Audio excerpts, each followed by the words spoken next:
lost Hollywood Hulk fucking Hogan yesterday. Goddamn.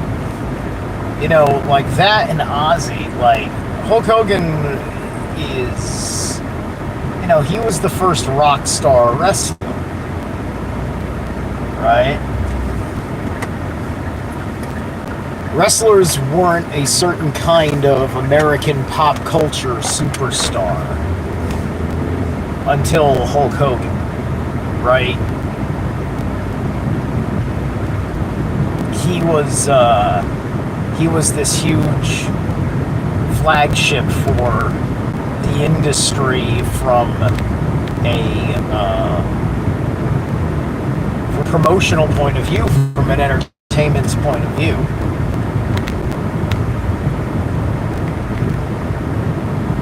Right? It's just like you've become an absolute icon when people that don't care about what you do know who your name is. Right? If my mom knows who Hulk Hogan is, then Hogan's a big fucking deal. In that sense, right? Because my mom doesn't know much outside of her little world of soap operas and things on TV and whatnot. You know, she's an aging boomer and all that.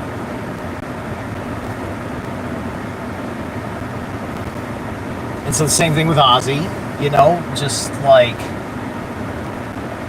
when you have reached the point where the national consciousness has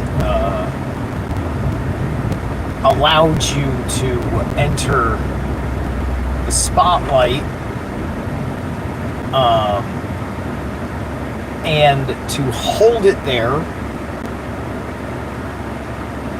for a season at least, you typically end up being remembered for a long ass time, right? The longer the better, right? You know, it's just like nobody has to be sent an obscure meme of the Osbournes to know about the existence of Ozzy Osbourne, right?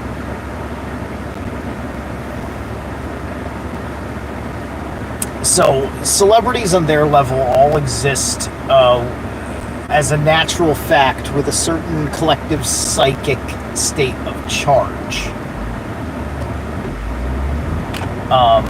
that is amplified upon the persona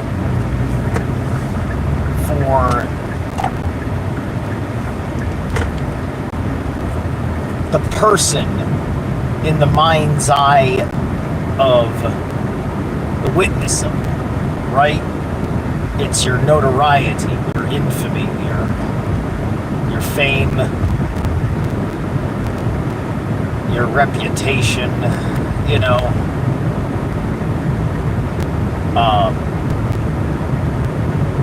But more importantly, it's an emotional reaction, right?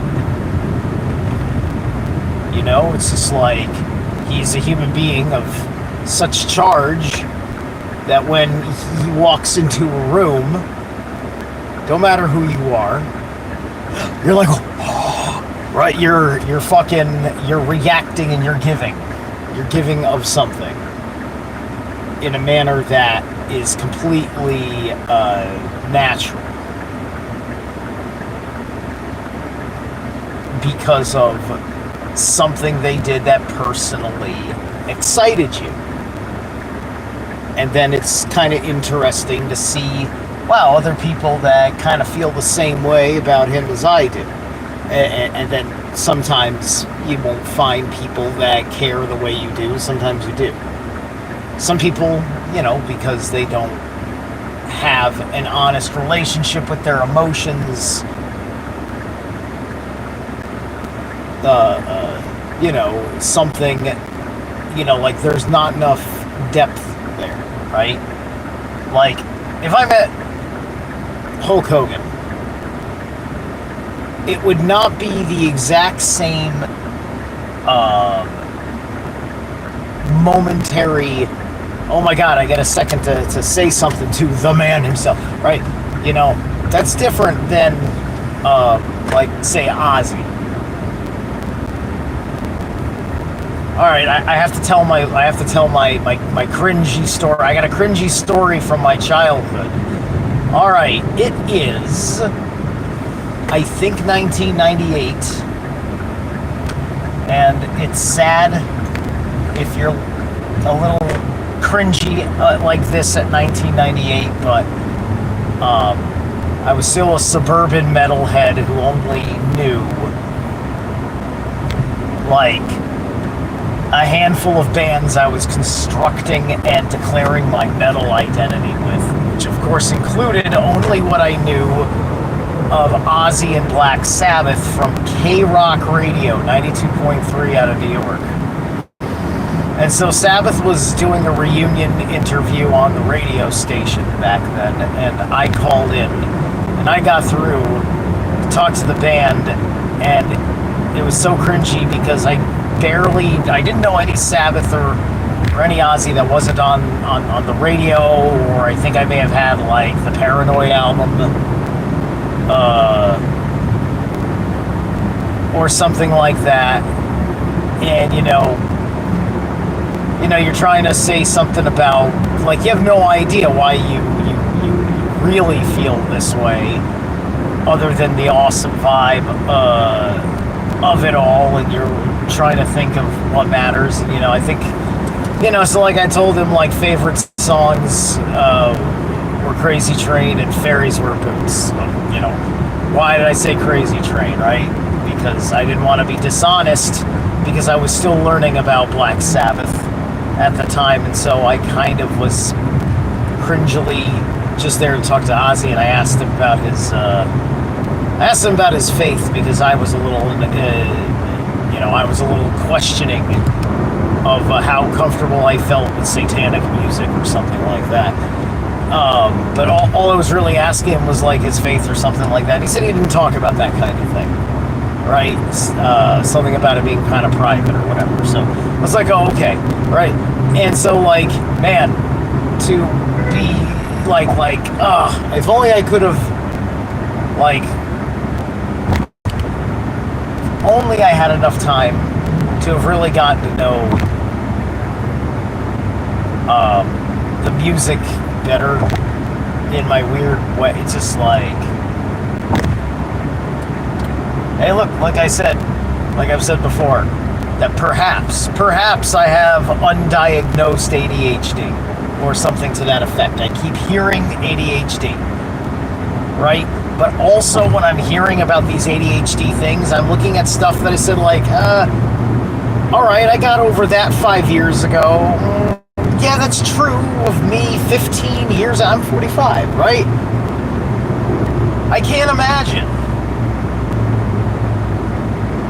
having the same, like, things in my, going on in the meanness of me, right? Bad habits, certain kinds of wrong thinking, certain uncontrollable, like, whatevers. Like, I used to have all sorts of these things. I had a very, very negative response to discipline as a child, because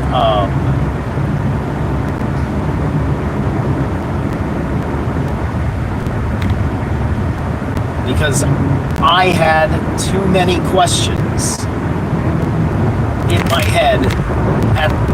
I would have no questions in my head, and then I'd get disciplined and have questions in my head, and I'd be so overwhelmed with the questions, because naturally you're gonna have fucking questions. You're a child not paying attention to all sorts of things, is hyper-focused on something.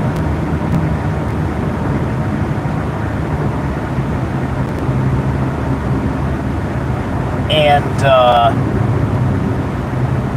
you're not learning the lesson of things about tact and social cues, and holy crap, I mean, like, granted, I think that's every kid, though, right? But, like, I don't know. Me was something else. So you could fairly say that maybe I was undiagnosed ADHD. They certainly put me on things without ever giving a family diagnosis. And it wasn't me imagining that as a kid.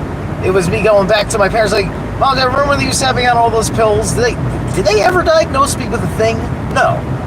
So somehow they didn't diagnose me, or they secretly diagnosed me and wouldn't tell my parents what the diagnosis was, but gave me the prescription, which doesn't make any fucking sense.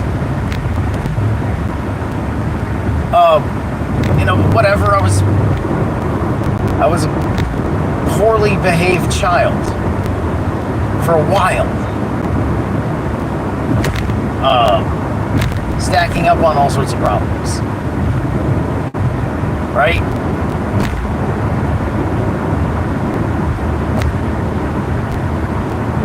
And so I was not going to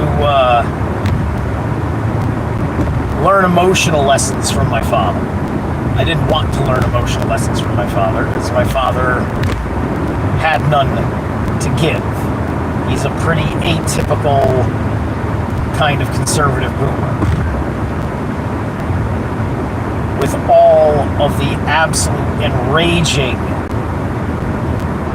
blunt ignorances that came with his generation. That was part of the sympathetic exploitation and abuse of freedoms that made all sorts of other people unfree.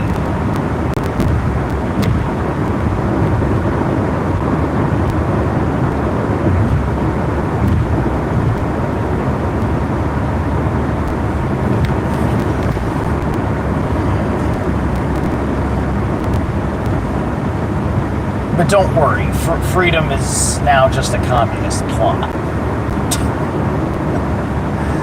Welcome to the upside down. But anyway, so my point is that you end up identifying with certain eccentric characters, right? And you can have you can have a deep emotional fucking like thing. Well, no, I'm sorry. You can have a shallow emotional thing with like a celebrity, right? Like I couldn't like there's people that like they just they can't have their emotions because they couldn't explain their. I better not cry right now because I'm dealing with something that I can't explain. And I'm an honest person, and I don't want to have to answer the question of why am I crying, and I don't want to be rude and not tell people why I'm tearing up a little bit, right?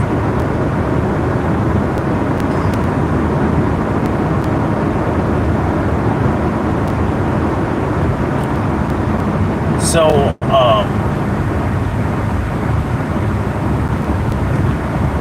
because that's always an unnatural kind of timing, a lot of psychopaths, narcissists can play games to emotionally manipulate.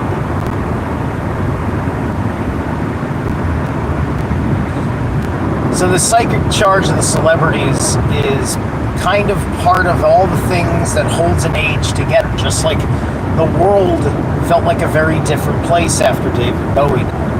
The world feels like a very different place than Ozzy Osbourne's died. And the world can feel like a different place because somebody like Hulk Hogan is dead. I mean, who toes the line when it comes to that kind of a performance artist, athletic performance artist like Hulk Hogan? The way he works a fucking crowd. The way that it's just like, no, this match ain't gonna happen unless you're as excited to be here as I am. And you have to have some serious aura to pull that off, and you have to build that aura through your deeds. To the point where somebody can have no idea what you've done or what your name means, but they can tell that, like, whoa, I don't know why everybody loves you, but it seems kind of obvious. You're impressive. You are impressive. I don't know why. You can just strike a pose. There's a story behind that pose. You did something righteous, and now you have a right to puff out your chest more than anybody else in Rome. That's the idea with wrestlers, right? I get to puff out my chest the most. Right? Nobody likes it when you puff out your chest. Oh yeah? Well, I'm going to show you what it's like to puff out the chest, and then he strikes the guy, and they start a grudge match or whatever. But anyway,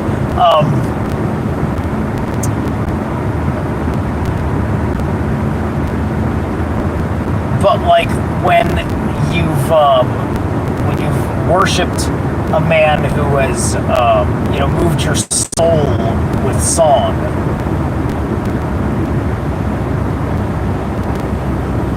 right?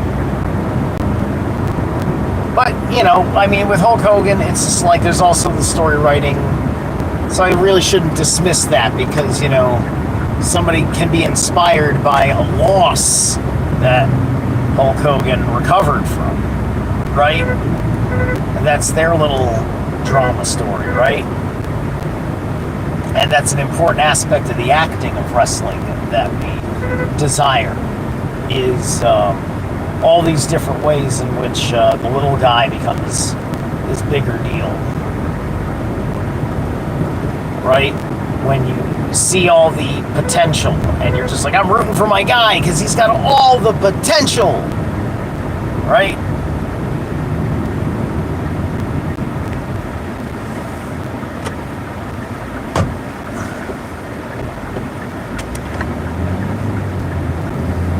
So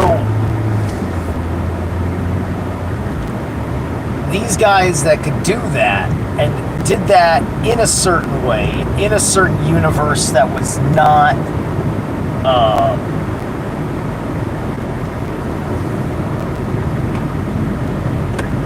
why not? Which was not trying to play a trick on you, right?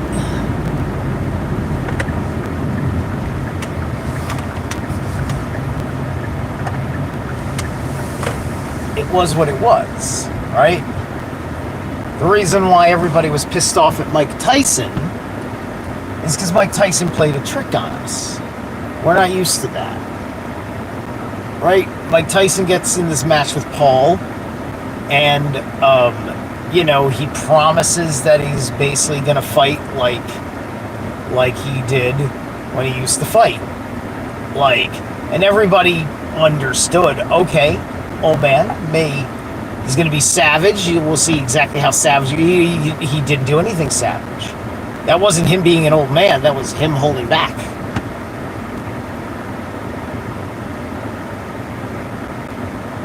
That was him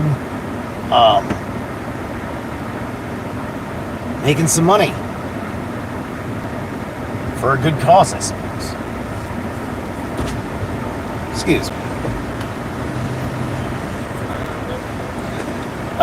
Yeah.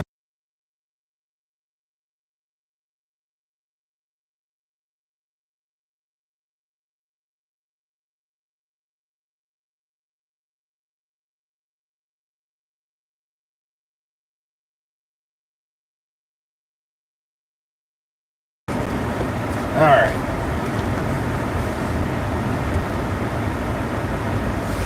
So, unlike in our past, we're having trouble with this. We're having trouble replacing this. We don't quite have that spirit of the superstar like that anymore, right? There's reasons for that make a lot of sense to me that I don't want to get into now, because I'm going to go pick up this stuff and get into work. But maybe I'll have some thoughts on it later today. I'll catch you.